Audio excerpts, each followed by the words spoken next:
പറയാം. Good evening. ഇത് നമ്മുടെ സരളാമേനോൻ്റെ വീടാണ്, വിജയമേനോനും സരളമേനോനും. അപ്പോൾ അവരുടെ വീട് ഞാൻ അന്ന് വന്നപ്പോൾ എനിക്ക് ഭയങ്കര ഇഷ്ടമായി, ഒന്ന് കാണണമെന്ന് വിചാരിച്ചു. അങ്ങനെ സരളാമേനോൻ്റെ കൂടെ പ്രവേശിച്ചതാണ്. 160 വർഷം പഴക്കമുള്ള ഒരു വീടാണ്. അതിൻ്റേതായിട്ടുള്ള ഭംഗിയും അതുപോലെ തന്നെ ചാടി കിടക്കണം. ഒരു പണ്ട് പഠിപ്പരയൊക്കെ ഉണ്ടായിരുന്നു, അത് അവിടെ അപ്പുറത്തുണ്ട്. പിന്നെ ഇവിടുന്ന് ഈ റൂമിലേക്ക് പ്രവേശിക്കുക, അതായത് പൂമുഖം എന്ന് പറയും. പണ്ട് ഇതിന് പൂമുഖം എന്നാ പറഞ്ഞിരുന്നത്. അപ്പോൾ പൂമുഖാണ് അത്. ഗസ്റ്റ് ഒക്കെ വരുമ്പോൾ അപ്പുറത്തേക്ക് വർത്താനം പറയും.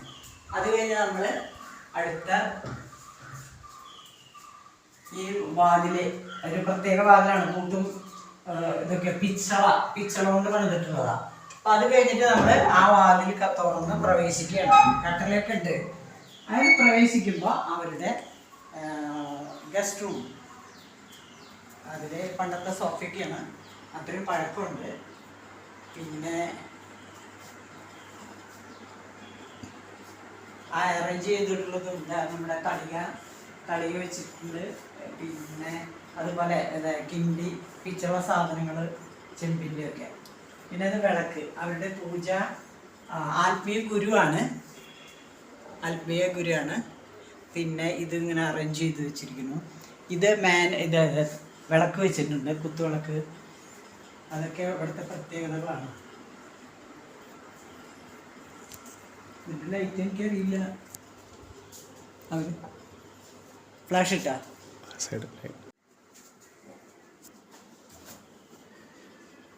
മാൻ്റെ റൂമാണ്.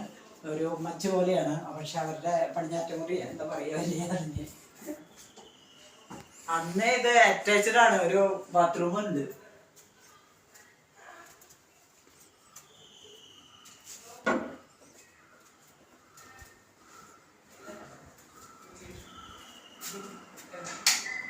പിന്നെ ഇത് പൂജാമുറിയാണ്. പടിഞ്ഞാറ്റമുറി എന്ന് പറയുന്നവര് പൂജാമുറിയാണ്. നല്ല ഭംഗിയായിട്ട് അറേഞ്ച് ചെയ്ത് വെച്ചിരിക്കുകയാണ്. അതെ, ഇത് കഴിഞ്ഞ് ഇവരുടെ വെഡിങ് ഫോട്ടോ ഒക്കെ പഴയ പേർഷ്യയിൽ നിന്ന് കൊണ്ടുവന്നിട്ടുള്ള ഒരു ക്ലോക്കാണ് അത്ര ഇത്.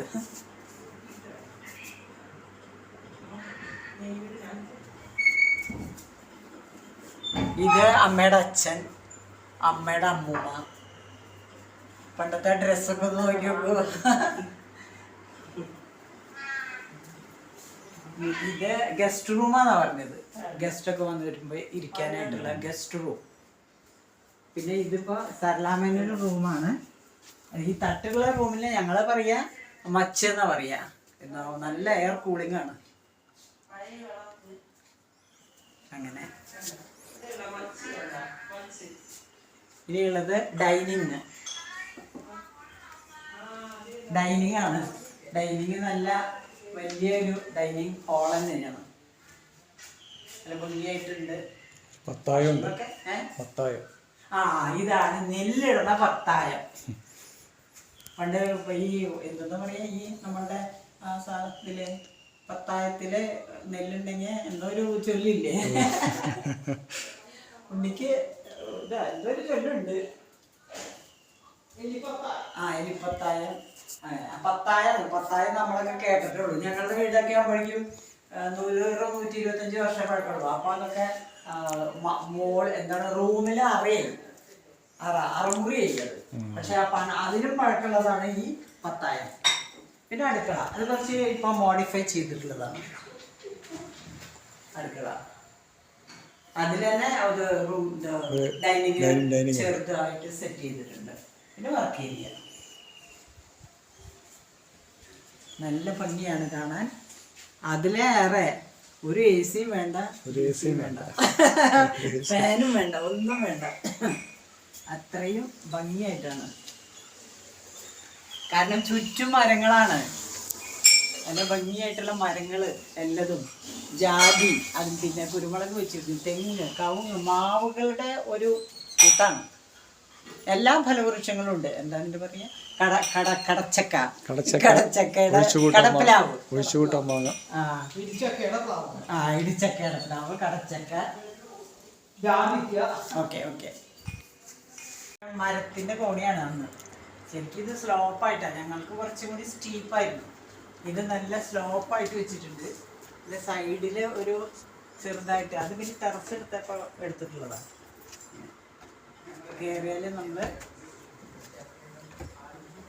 ഒക്കെ വുഡിൻ്റെയാണ്.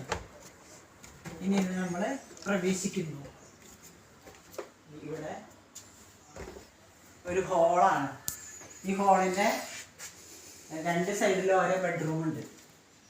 ഇത് ചിലപ്പോൾ കൂട്ടിയിട്ടാവും, ഓപ്പണാക്കാം, കൂട്ടിക്കുണ്ടാവും.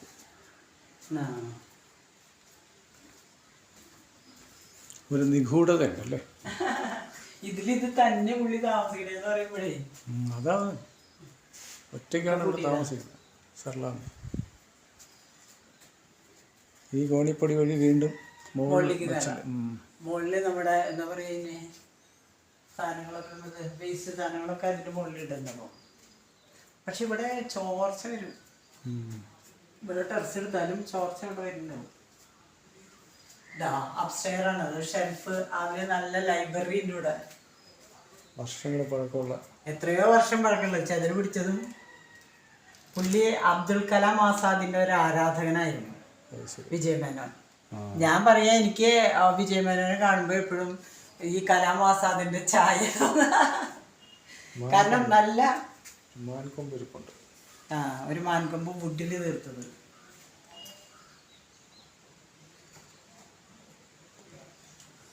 ചിലപ്പോ ഇത് പൂക്കളാവും. ഡിക്ഷണറി.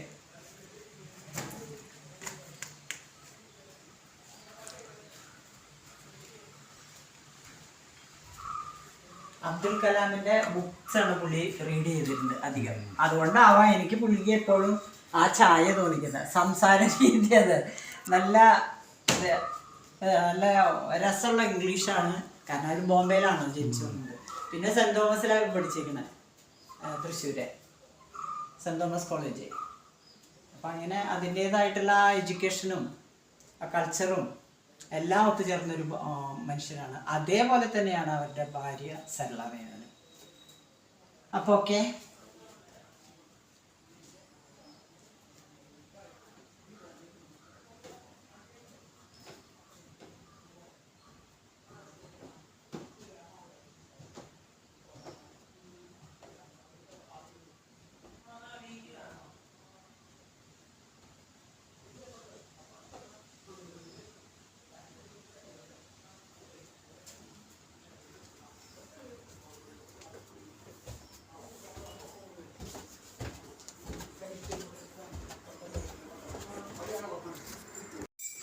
ഐശ്വര്യം ഇങ്ങനെ വെച്ചിട്ട് ഫോട്ടോ എടുക്കുള്ളൂ, എന്നാലേ കാണുള്ളൂ ഡിസൈൻ.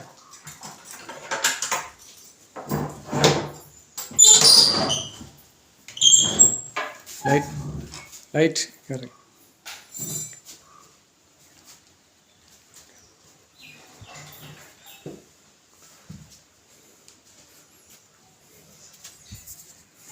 ഇത് മുകളിലെ റൂമാണ്.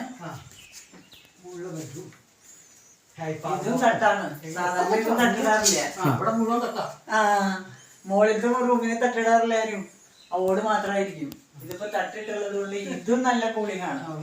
അത് ഇവിടെ എങ്ങനെയാണെന്ന് അറിയോ, ക്രോസ് വെന്റിലേഷൻ അല്ലേ.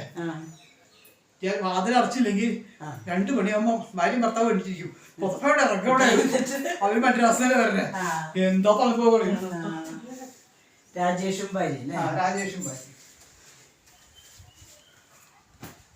ഒക്കെ അറ്റാച്ച്ഡ്. അത് ബേബി കോട്ടാ. എന്റെ ബേബി കൂട്ട്. 2 വയസ്സായി ജയിച്ചു തോന്നുന്നു. അപ്പൊ മാറ്റി കിടത്തല്ലേ. ജയന്തിയാണ് 5th. ശോഭ സിറ്റിക്ക് പോകാൻ പറ്റുമോ? എനിക്കൊരു ദിവസം പോകണം. ഇന്ന് പോവാം.